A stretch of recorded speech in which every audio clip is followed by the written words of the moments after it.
God, ek kom kniel voor U, ek kom buig voor U,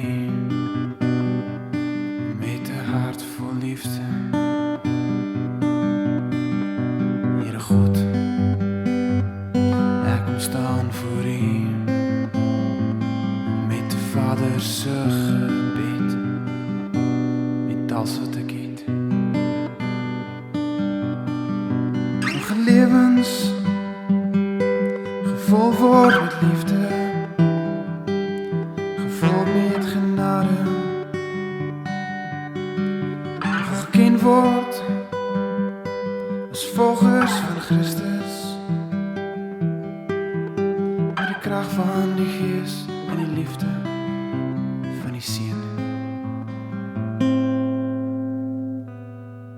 Mag vreugde al daal omsingel, mag al hardloop volspoed na U,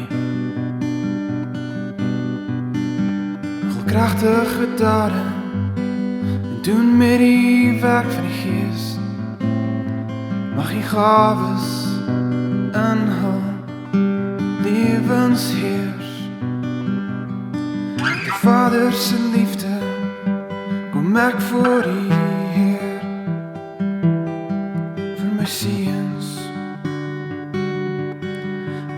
Lewens getuig van liefde, vreugde en vrede, lof en aanbidding, mag geken word as rigters van Christus, seuns van donder en manne van God. Here, ek bid